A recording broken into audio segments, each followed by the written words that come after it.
તો કેમ છો મિત્રો? મજામાં? આજે આપણે જાણીશું એક સરસ મજાની વાર્તા। એક નામદેવ નામનો કાઠિયારાનો છોકરો હતો। પિતાનો વ્યવસાય હતો કે પિતા જંગલમાંથી લાકડા કાપીને લાવે અને બહાર વેચી આવે। એવી જ રીતે પિતાનો વ્યવસાયને આગળ વધારવા માટે એક દિવસ જંગલમાં લાકડા કાપવા માટે આ નામદેવ જાય છે। એક જગ્યાએ સુંદર મજાનું અને વિશાળ વૃક્ષ હતું। નામદેવે એના પિતાને કહ્યું, પિતાજી, હું આ વૃક્ષને કાપું? પિતાએ કહ્યું, હા બેટા, કાપ। પિતાજીની પરવાનગી આપી એટલે નામદેવ હટ્ટો કટ્ટો અને શક્તિશાળી બાળક હતો। એણે પૂરેપૂરી શક્તિથી ઝાડ ઉપર એક કુહાડીનો પ્રહાર કર્યો। થડનું એક છોતરું ઉડીને દૂર ફંગોળાઈ ગયું। ક્ષણભર માટે નામદેવ એક બાજુથી કપાયેલા થડ સામે જોઈ રહ્યો હતો। પછી તેનો ધીમે ધીમે ઉત્સાહ વધતો ગયો। એણે જોયું કે એના ઝાડના પ્રહાર કર્યો એનાથી ત્યાંથી એક સફેદ દૂધ જેવું કોઈક પ્રવાહી નીકળતું હતું। નામદેવના મનમાં વિચાર આવ્યો, મેં ઝાડ પર પ્રહાર કર્યો એટલે તે ઘાયલ થઈ ગયું। માણસને જેમ લોહી નીકળે છે એમ ઝાડને પણ સફેદ લોહી નીકળતું રહ્યું એમ વિચારે છે।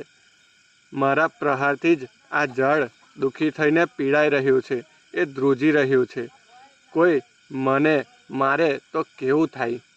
નામદેવના પિતા એની પાસે દોડીને આવે છે અને કહે છે, બેટા, શું થયું? પિતાજીએ આવું બોલતાની સાથે જ નામદેવ કહે છે કે હું આજ પછી ક્યારેય ઝાડ કાપું નહીં। પિતાજી કહે છે, કેમ બેટા? કારણ કે આ હિંસા છે। હું શાળામાં ભણ્યો હતો કે ઝાડ સજીવ હોય છે, એનામાં પણ આપણી જેમ જ જીવ હોય છે, એ પણ આપણી જેમ જ મોટું થાય છે। એને પણ પ્રહાર કરીએ તો દર્દ થાય છે। ઝાડ કાપીને આપણે હિંસા કરીએ છીએ, માટે હવે હું આ કોઈ હિંસા કરવા નથી માંગતો। પિતાએ પુત્રને લાગણીથી ગળે લગાવી લીધો। ઝાડ જેવા ઝાડની વેદના દ્રવી ઉઠેલા બાળકે દુનિયાને અહિંસાની એક નવી વ્યાખ્યા આપી દીધી હતી। નામદેવે આખી જિંદગી કોઈ જ હિંસા ના કરી અને મોટા સંત તરીકે પૂરી દુનિયામાં ઓળખાયા। તો મિત્રો, આજે આપણને શીખવા મળ્યું કે જીવનમાં ક્યારેય કોઈના પર હિંસા ના કરવી જોઈએ। હા, ઝાડ તો બિલકુલ કાપવા જ ના જોઈએ। ઝાડ છે તો આપણું જીવન પણ છે મિત્રો। તો મિત્રો, તમને મારા વિડીયો ગમતા હોય અને નવી નવી વાર્તાઓ માટે મારી સાથે જોડાઈ રહેવા માટે મારી ચેનલને સબસ્ક્રાઈબ કરો અને મારા વિડીયોને લાઈક કરો મિત્રો। આભાર।